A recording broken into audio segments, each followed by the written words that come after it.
യമഹയുടെ R7 parallel twin എഞ്ചിനാണ്, 689cc, അതായത് 700cc എഞ്ചിനാണ്. ഒരു സ്പോർട്സ് ബൈക്കാണ്, പക്ഷെ ഒരു മിഡിൽ ലെവലിൽ വരും. നമ്മുടെ ഒരു വലിയ ഇപ്പോൾ S1000RR അല്ലെങ്കിൽ ഇതിൻ്റെ തന്നെ വലിയ R1 ഒക്കെ ആയിട്ട് കമ്പയർ ചെയ്യുമ്പോൾ ഇത്രയും കൂടി ലൈറ്റ് വെയിറ്റ് ആണ്. മിഡിൽ സൈസ് സ്പോർട്സ് ബൈക്ക് എന്നൊക്കെ പറയാം. ഫ്രണ്ടിൽ ഒരു 120/70 ടയറും ബാക്കിലൊരു 180/17 ടയറൊക്കെയാണ് വരുന്നത്. ആക്ച്വലി നല്ല രസമുണ്ട് വണ്ടി ഓടിച്ചുകൊണ്ട് കിടക്കാൻ, നല്ല മൈലേജ് ഉണ്ട്. പിന്നെ ഇതിൻ്റെ ഡിസൈനൊക്കെ എനിക്ക് ഭയങ്കരമായിട്ട് ഇഷ്ടപ്പെട്ടായിരുന്നു. അതായത് നമ്മുടെ ഈ ഹെഡ്ലൈറ്റും ഈ 2 ലൈറ്റും കൂടി ഓണായി കഴിയുമ്പോൾ ഞാൻ കാണിച്ചു തരാം. ഈ ഓണാക്കട്ടെ, ഉണ്ടോ ഈ ലൈറ്റ്? എനിക്കിത് ഭയങ്കര ഇഷ്ടപ്പെട്ടായിരുന്നു ഇതിൻ്റെ ഡിസൈനൊക്കെ. ഇതിനിപ്പോൾ അങ്ങോട്ട് R1 ആണെങ്കിലും R15 ആണെങ്കിലും എല്ലാ വണ്ടികളിലും ഈ ഒരു പാറ്റേൺ തന്നെ തുടരും. കാരണം എന്ന് വെച്ച് കഴിഞ്ഞാൽ എല്ലാം അവരുടെ വണ്ടികളുടെ തന്നെ കൂടിയ മോഡലും കുറഞ്ഞ മോഡലായിരിക്കും. ഇപ്പോൾ R7 എന്നൊക്കെ പറയുമെങ്കിൽ പെർഫോമൻസ് വണ്ടിയായി 700cc ആയില്ലേ. നിങ്ങൾക്ക് ഇവിടെ കാണാം 2 എക്സോസ്റ്റ് വരുന്നത്. ഇത് സ്റ്റോക്ക് എക്സോസ്റ്റാണ് വണ്ടിയിൽ ഇപ്പോൾ കൊടുത്തിരിക്കുന്നത്. എൻ്റെ ഒരു ആക്രോബോയ്ക്ക് എക്സോസ്റ്റ് ഇരിപ്പുണ്ട്, അത് വെക്കണം. പിന്നെ ഇതിൻ്റെ റിയർ ഷോക്ക്, അത് മോണോ ഷോക്കാണ് വരുന്നത്, എല്ലാ വണ്ടികൾക്കും വരുന്ന പോലെ. പക്ഷെ ഇത് മൗണ്ട് ചെയ്യുന്നത് ചേസിലോട്ടല്ല, എൻജിൻ കേസിലോട്ടാണ്. നിങ്ങൾക്ക് ഇവിടെ നോക്കിയാൽ കാണാം, എൻജിൻ കേസിലോട്ടാണ് മൗണ്ട് ചെയ്തേക്കുന്നത്. പിന്നെ പുറകിലൊരു സിംഗിൾ ഡിസ്ക് വരുന്നുണ്ട്, പക്ഷേ ഫ്രണ്ടിൽ വരുന്നത് ഡബിൾ ഡിസ്ക്കാണ്. പിന്നെ മൊത്തത്തിൽ വണ്ടി കാണാൻ നല്ല ഭംഗിയാണ്. ഇതിപ്പോൾ ഞാൻ ഓസ്ട്രേലിയയാണ് സ്ഥലം. ഓസ്ട്രേലിയയിൽ ഒരു സ്ഥലത്ത് ഇതിൽ ആ പുറകിലിരിക്കുന്ന വണ്ടി ഏതാണെന്നറിയോ? അത് CF മോട്ടോ എന്ന് പറഞ്ഞ ചൈനീസ് കമ്പനിയുടെ NK150 എന്ന് പറഞ്ഞുള്ളൊരു വണ്ടിയാണ്. എൻ്റെ ഒരു സുഹൃത്തിൻ്റെയാണ്, ഞാൻ വഴിയിൽ വെച്ച് കണ്ടതാണ്. അപ്പം ഞാൻ ബൈക്കിന് വന്നാണ്ട് ഇപ്പോൾ അവൻ്റെ കൂടെ വന്നു. അവൻ്റെ ഡീറ്റെയിൽസ് ഞാൻ ഈ വീഡിയോയിൽ ആഡ് ചെയ്യാം. പിന്നെ ഇതിൻ്റെ പുറകിലെ ഡിസൈൻ എനിക്ക് ഭയങ്കരമായിട്ട് ഇഷ്ടപ്പെട്ടു കേട്ടോ. ഈ ടൈൽ ലാമ്പിൻ്റെ ഡിസൈൻ ഭയങ്കരമായിട്ട് ഇഷ്ടപ്പെട്ടു. ഇതൊരു വരയായിട്ട് ഇങ്ങനെ കിടക്കും, ബ്രേക്ക് പിടിക്കുമ്പോൾ ഫുള്ളായിട്ട് കത്തും. അത് പുറകിൽ നിന്ന് വന്നവർക്ക് നല്ലൊരു വിസിബിലിറ്റി കൊടുക്കും. അതാണ് മൊത്തത്തിൽ അപ്പോൾ ഒരു വണ്ടിയുടെ ലുക്ക് എന്ന് പറയുന്നത്.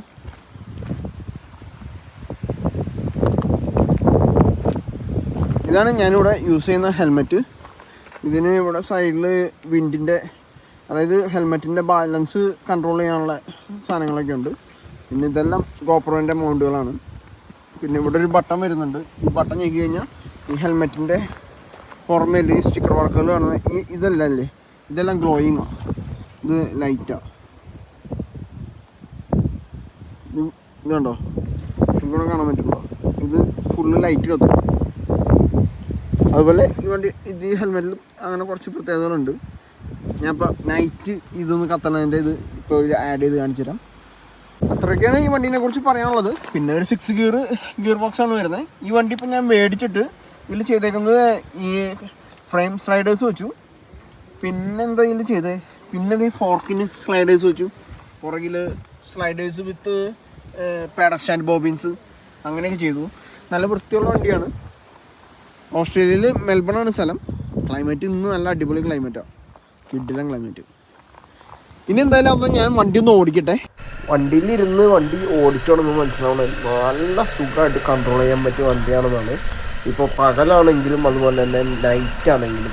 ഇപ്പം ഞാനാണെങ്കിൽ ഈ നൈറ്റിൽ ഇവിടെ നിൽക്കുമ്പോൾ, ഈ സിഗ്നലിൽ നിൽക്കുമ്പോൾ എൻ്റെ റൈറ്റ് സൈഡിൽ നിൽക്കുന്ന വണ്ടി ഫോർഡിൻ്റെ ഫോക്കസ് എന്ന് പറയുന്ന ഒരു കാറാണ്.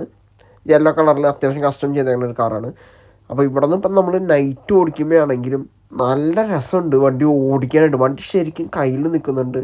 ലൈറ്റാണെങ്കിലും എല്ലാം അടിപൊളിയാണ്.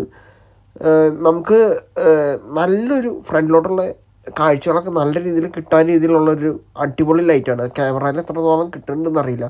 നമ്മൾ ഫ്രണ്ടിലൊരു പ്രൊജക്ടർ മാത്രമേ കണ്ടുള്ളൂ, പക്ഷെ അതിൽ നിന്ന് നല്ല വെളിച്ചം വരുന്നുണ്ട്.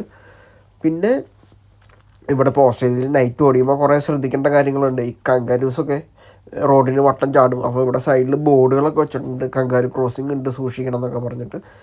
ഇതിപ്പോൾ പകൽ ഓടിക്കുമ്പോഴാണെങ്കിലും വണ്ടി ഒരു പ്രത്യേക ഫീൽ. ഇപ്പം നമ്മുടെ ഫ്രണ്ടിലൊരു മസ്താങ് പോകുന്നുണ്ട്. അത് അത്യാവശ്യം കസ്റ്റം പെയിൻറ്റ് വർക്ക് ചെയ്തുകൊണ്ടൊരു വണ്ടിയാണ്.